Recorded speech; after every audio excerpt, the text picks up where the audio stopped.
আমরা কিছু কিছু অন্যায়কারীকে যারা মানুষ দেখছে তাদেরকে গ্রেফতার হতে দেখছি না।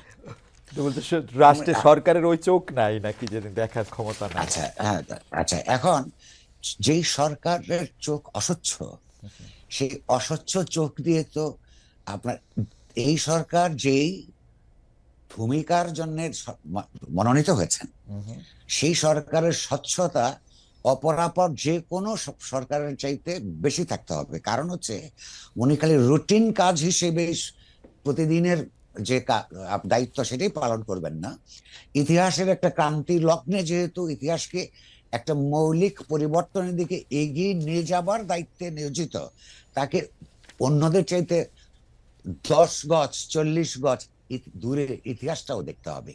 কি পদক্ষেপ এখন গ্রহণ করলে, এই সরকার গ্রহণ করলে আগামী 5 বছর 10 বছরের মধ্যে একটা স্বৈরতান্ত্রিক ব্যবস্থা ফিরে আসতে পারবে না, সেটাও কিন্তু তার কল্পনার মধ্যে, তার চিন্তার মধ্যে, মননের মধ্যে দেখতে হবে। সে যদি দেখতে না পান, তাহলে কিন্তু তার কাছে যে আকাঙ্ক্ষা, এমনকি তিনি নিজে যেটা বিশ্বাস করেন বাংলাদেশটা যেমন হওয়া দরকার, সেইটাও কিন্তু বাস্তবায়ন হবে না। সেইটা একটা দুঃখের ব্যাপার হবে। ওই তখন আমি যেটা বলেছি, প্রকাশ্যে এখনো বলছি, এই সরকারের মধ্যে সুশীলতার সমস্যা আছে। কখনো কখনো রাষ্ট্র চালাতে গেলে অন্যায়কারীদের বিরুদ্ধে কঠোর হতে হয়। সেই কঠোরতার আপনার একটা দিকে তাদের কোনো পদক্ষেপ দেখছি না, তাতে কিন্তু মানুষের ক্ষতি হচ্ছে, অধিকাংশ মানুষের ক্ষতি হচ্ছে।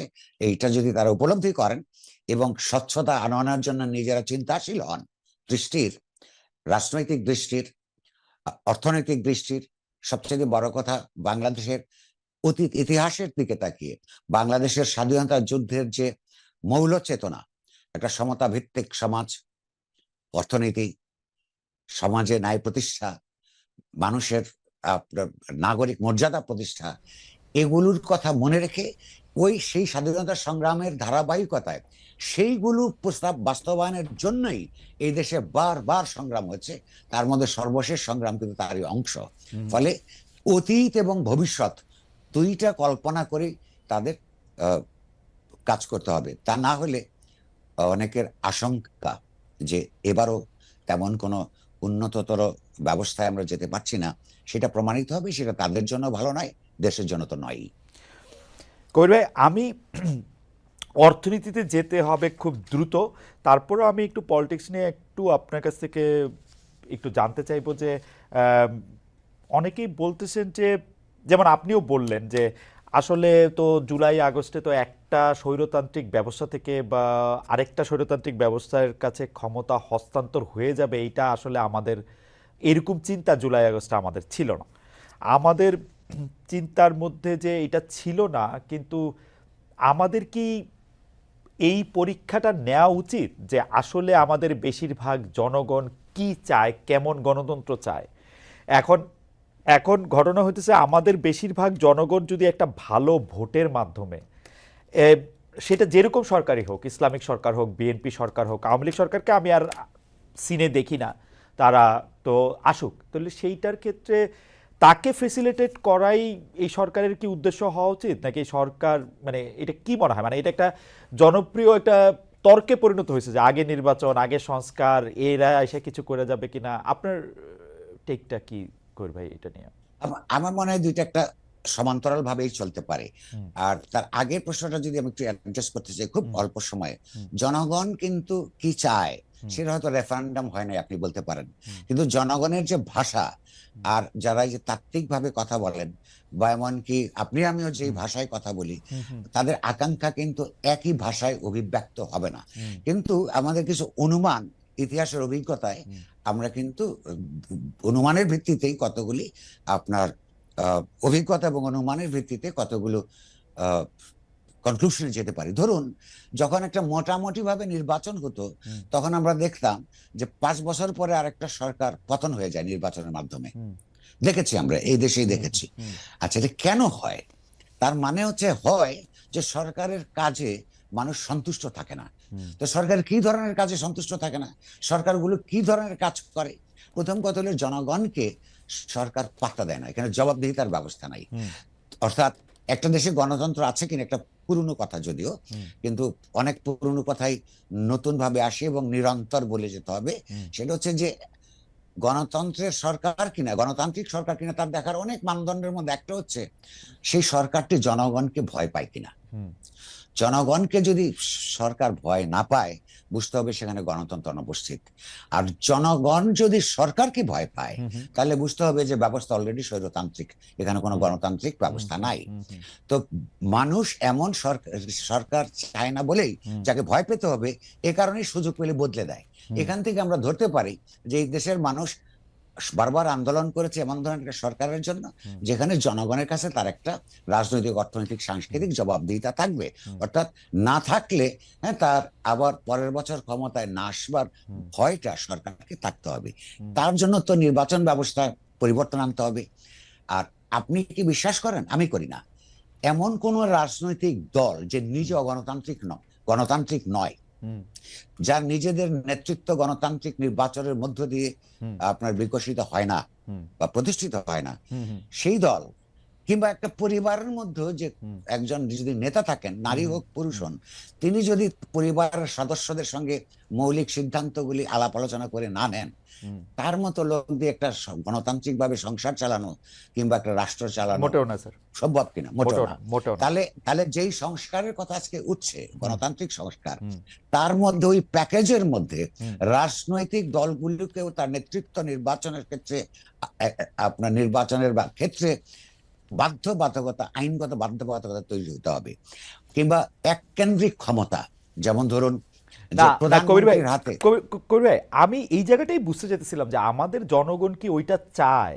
আমাদের জনগণ যদি ওইটা চাইতো, তাহলে তো এই যে মোটামুটি ভালো নির্বাচনের কথা আপনি যেটা বলতেছেন, সেই ক্ষেত্রে এই মোটামুটি ভালো দল তো এখানে রয়েছে বাংলাদেশে, ওদেরকে তো আমাদের জনগণ ভোট দেয় নাই। ওদেরকে জনগণ ভোট দেয় নাই। আপনি পরিবার বলেন, অগণতান্ত্রিকভাবে নির্বাচিত মাধ্যমে যেই সব দলগুলি ছিল ওদেরকেই ভোট দিছে। আমরা তো আমাদের এমপিদের কাছে ওয়েস্টমিনিস্টার আমরা বলি, কিন্তু আমাদের জনগণটা কি তাই চায়? আমরা তো একটা এমপি চাই আমার মেয়েকে 10,000 টাকা দিবে বিয়ের সময়, আমার ছেলেকে 5,000 টাকা দিবে এটার সময়, গরু জবকেরা খাওয়াবে 150।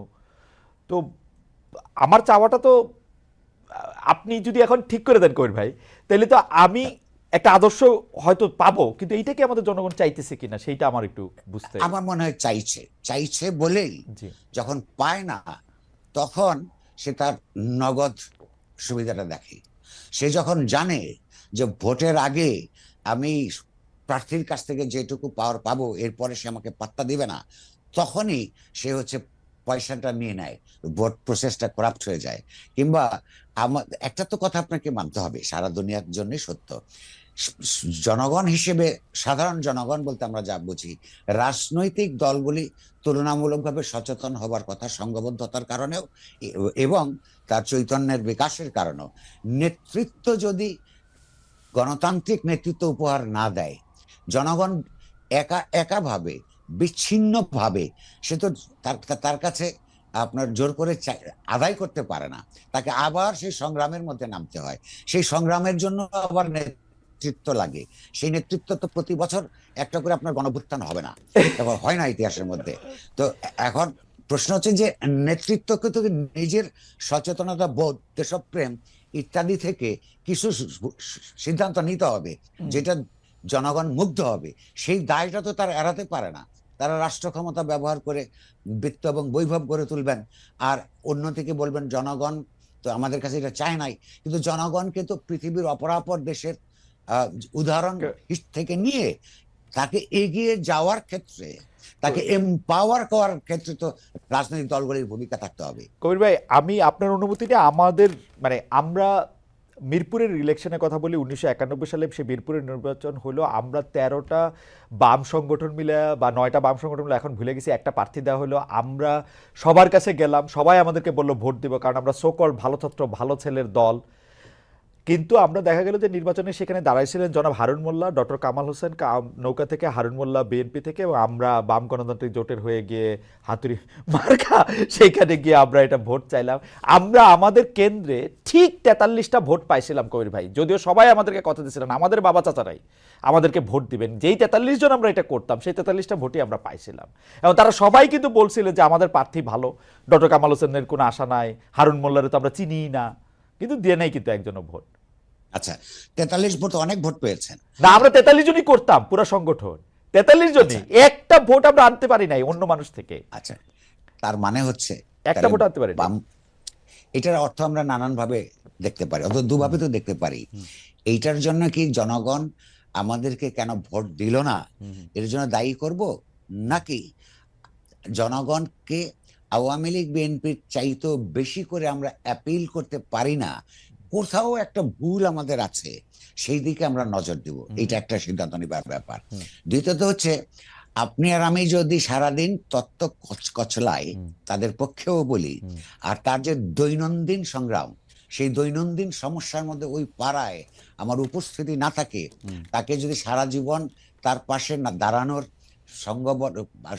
আপনার সংঘ শক্তি না থাকে, তাহলে এই বিশ্বাস অর্জন করতে সময় লাগে। এটা সাধারণ মানুষের দোষ নয়, এটা বামপন্থার সীমাবদ্ধতা। কারণ হচ্ছে, ওই যে একটা কথা আছে, ওই আপনার জ্যাক রুসোর, জেনারেল উইল নেভার এর, সাধারণ যে ইচ্ছা, কালেকটিভ উইল, এইটা আসলে কখনোই ভুল করে না। আপনি লক্ষ্য করুন, বাংলাদেশের ইতিহাস নিয়ে রুসোর তত্ত্ব এই বিষয়ে আরো অনেক বেশি করে নতুন করে প্রমাণ করা যায়। আমাদের ইতিহাসের বাক গলিতে জনগণ তার এই যে হয়তো অক্ষর চেতনা ছাড়া রাজনৈতিক চেতনায় সমৃদ্ধ থেকে যে সিদ্ধান্তগুলি গ্রহণ করেছে, ঠিক তার অন্যটা হলে কি হতো। দেখবেন যে রাইট সিদ্ধান্তই নেয়, সেখানে আমরা যে ওখানে পৌঁছাতে পারি না, আমাদের ভাষাটাও তো এখনো ঠিক নাই। আমি যেহেতু বামপন্থার একটা আনরিপেন্টেন্ট লেফটিস্ট, কিন্তু এই যে আমি যে মুৎসুদ্দি শব্দ বুঝতে আমার নিজের বহু বছর লাগছে। না না, দ্যাটস সো ট্রু। মানে আসলে এখানের মধ্যে আমাদের না, সেটা ভাষাটা বদলাতে হবে, সে ভাষা বদলাতে হবে, বলা থাকতে হবে, পাশে থাকতে হবে। এটা একদমই খুবই গুরুত্বপূর্ণ কথা বলেছেন। কবি, আমরা আসছি